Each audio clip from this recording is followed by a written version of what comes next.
Dear students, welcome to this lecture video. In this lecture video, I'm going to solve this problem P14-29, forecasting with parsimonious method and estimating share value using the ROPI model. Okay, so part A, compute net operating assets for 2019. So I have already copied the information here. So for A, net operating assets. To calculate net operating assets, we need to find operating assets and operating liabilities, and then subtract operating liabilities from operating assets. So our operating assets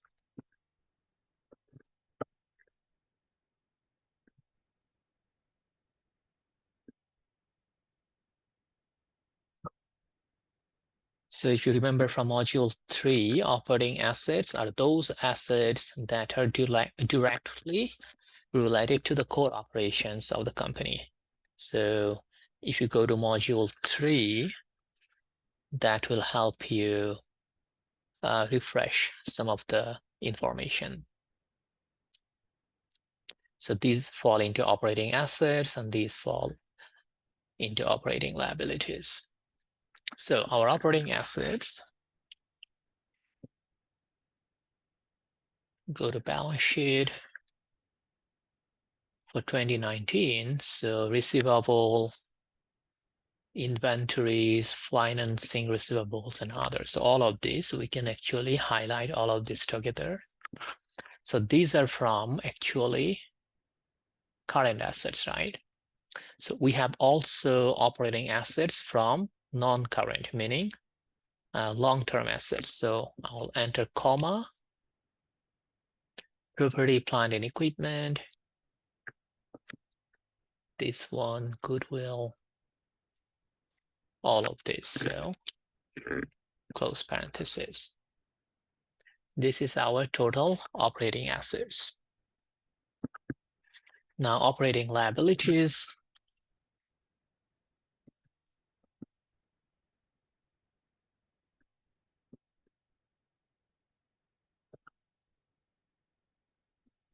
So let's look into current liabilities. So starting with accounts payable.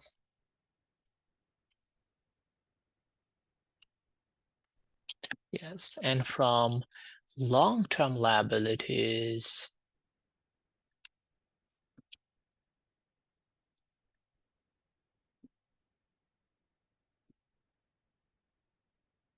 so now we can calculate net operating assets, which will be operating assets minus operating liabilities. Okay. Now part B, compute net profit, net operating profit after tax. So again, module 3 will help you. So net operating profit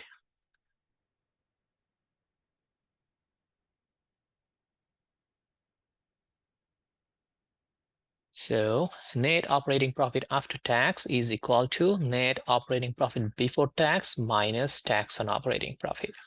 So we are going to first calculate net operating profit before tax, which is sales minus cost of goods sold minus operating expenses.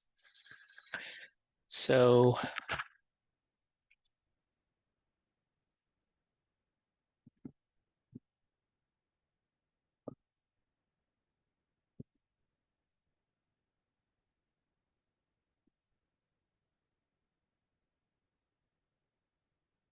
net operating profit before tax, which is our total revenue minus total cost of sales minus total operating expenses. Now you have to find out tax on operating profit. So tax on operating profit means our tax expense plus pre-tax net non-operating expense. Now, times the statutory tax rate. So pre-tax net non-operating expense means non-operating expense minus non-operating income. So we are going to find out non-operating expense. So non-operating expense. So let's see, after total operating expenses, interest income, it is non-operating, but an income, not an expense. We have interest expense, which is non-operating. Now, what we are going to do, we are going to ignore the sign because different companies use these signs differently. So to avoid complexities, I will take the absolute value of these numbers. ABS is the formula in Excel to take the absolute value. Open parenthesis, these close. Now, we also have another expense here or loss. So I'm saying this one is loss, this 97, because it says anything within the parenthesis in this line item is a loss. Because it is parenthesis, it is a loss. So again, I will ignore the sign. So plus ABS, open parent, this number. So that is our total non-operating expense. Now, non-operating income, which will be again absolute value. So ABS, we have only one non-operating income. Now we can calculate pre-tax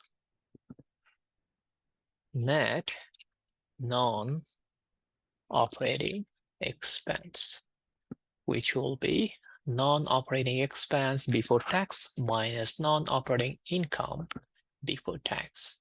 Okay, so now we can find out tax on operating profit, which will be our tax,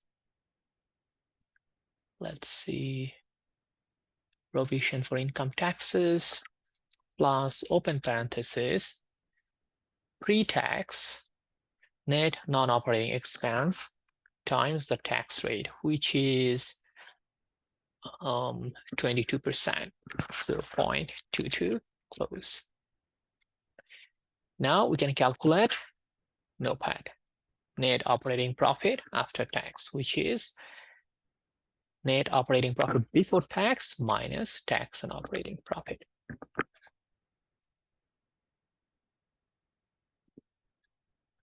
Now, C is asking for use a parsimonious method as shown in Exhibit 14.2 in the analysis inside box to forecast Cisco's total revenue, NOPAT, and NOAA for 2020 through 2023 and the terminal period using the following information. So parsimonious method means actually instead of forecasting, we are going to use a historical information. So I'm going to copy paste these numbers. Source growth.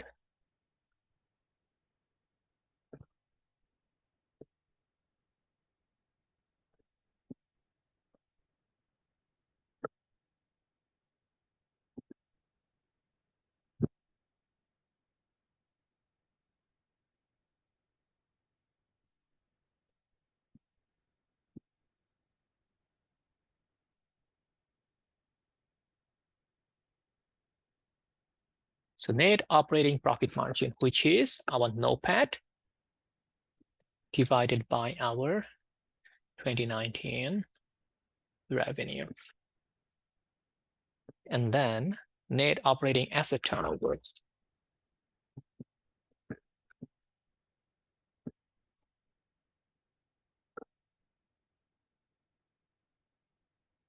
So which is our revenue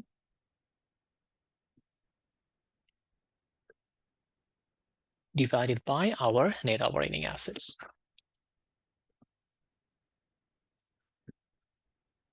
So now we can actually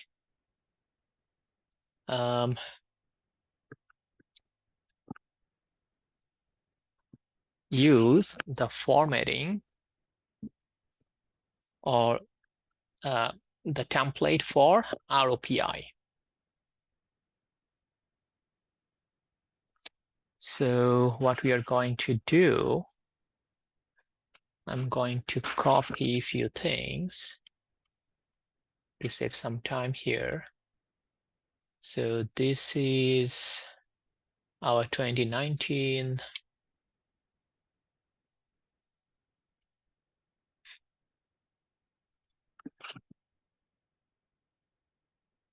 And we have to calculate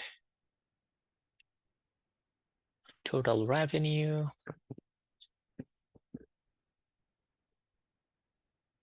And then NOPAT, and then net operating assets. So this is our current period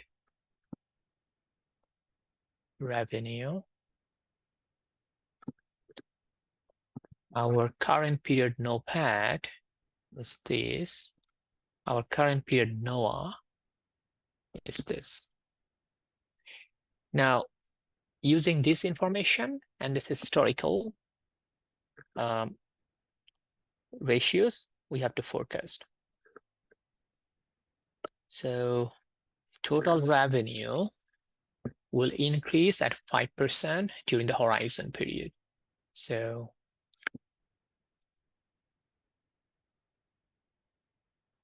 and I'm going to lock this cell up to this only.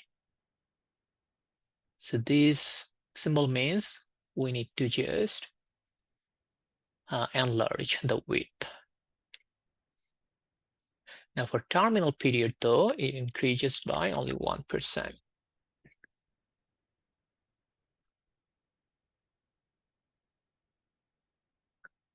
Now NOPAT it will be our sales, meaning revenue, multiplied by net operating profit margin. And I'm going to lock this cell too. And then NOA. So NOA will be our total revenue divided by net operating asset turnover. And I'm going to lock this cell too. Now I'm going to pull this across.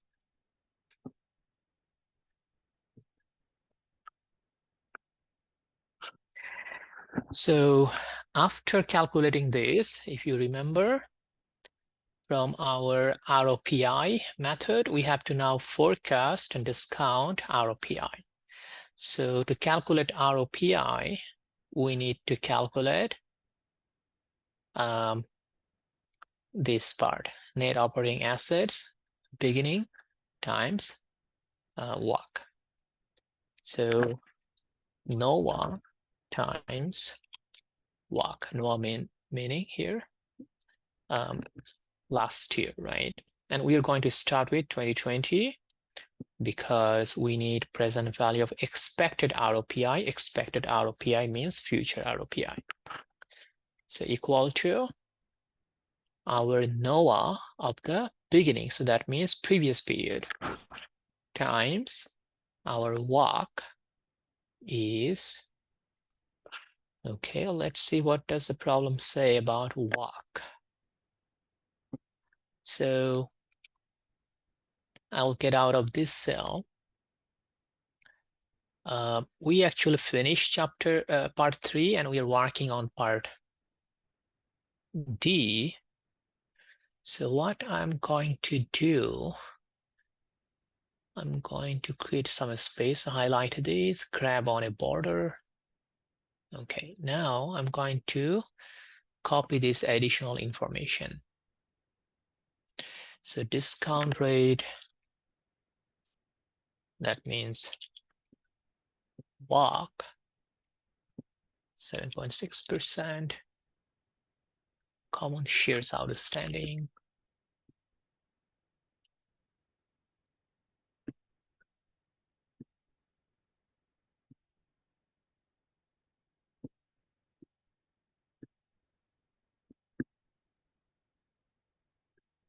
Net non-operating obligation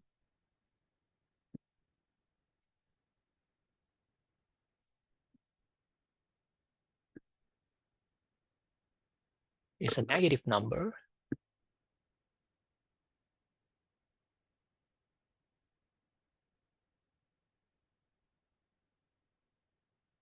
Okay. So now we have the WACC. We can proceed. So net operating asset of the previous year multiplied by our WACC log.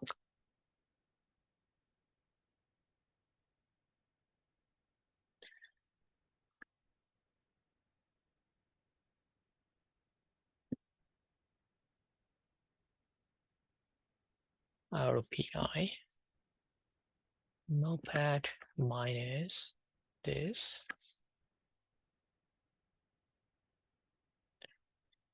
Now we have to calculate present value of horizon PI. I'm going to copy a few things to save some time. So present value of horizon PI. To calculate present value, we need the discount factor. So actually put down. Now discount factor is just the time value of money, so which is 1 over 1 plus the discount rate log close open raised to the power count. So I'll count, but I will lock this cell, the starting value, and then this one I will change to I30, but I will not lock it. So in this case, it will count value of 1, and that is what we need for the exponent. But as I pull this across, this will move to the right, and the count will increase.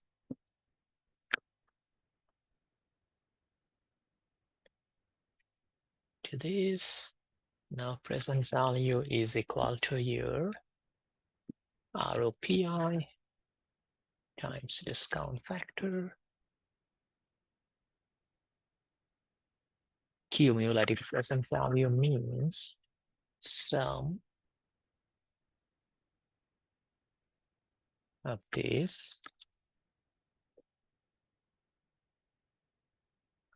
Now present value of terminal. So again, we are going to use this formula from module 12, right? Because starting with the terminal period, the cash flows increase at a constant rate. So we are going to use this to find out the present value of the terminal perpetual cash flows. So which is our ROPI, terminal ROPI divided by our discount rate minus the terminal growth rate. Now, assuming this is 1, this calculated value is standing at the end of 2023, meaning 0. So we need to bring this back for 4 more years. So I'll wrap this entire thing within parentheses, multiply by the discount factor. Now net operating assets I will bring from above.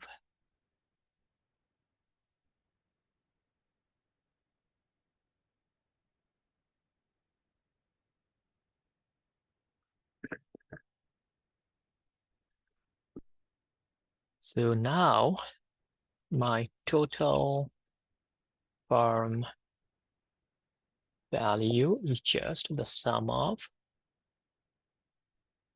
this.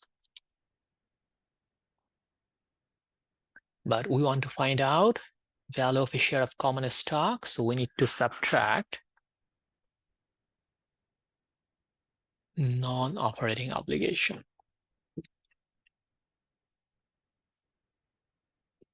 which is equal to this number. We also actually need to subtract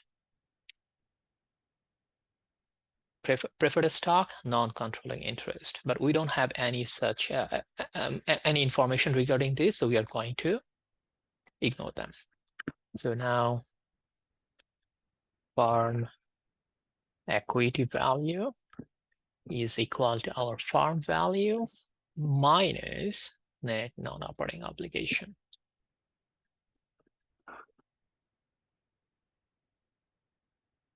Now shares outstanding, I'll bring this number from here. Stock value per share will be this divided by number of shares. So $39.98. So we did this. Now Cisco stock closed at 48. But our value is 39.98. So market is overvaluing them. So what are some possible reasons? So we have estimated a lower value than the market. One of the reasons could be that we have lower growth rates for sales or terminal or both. Or other regions also may include this using those historical margins and turnover may not be good assumptions. Market might believe these will be higher, or sales growth or terminal growth or any of these or any combination of these will be more favorable, leading to a higher market price. What investment decision is suggested from your results? If I'm very confident about my forecasts and assumptions, I will decide that market is overvaluing this stock, so I will not buy. That is the end of this lecture video. Thank you very much for your time. Bye.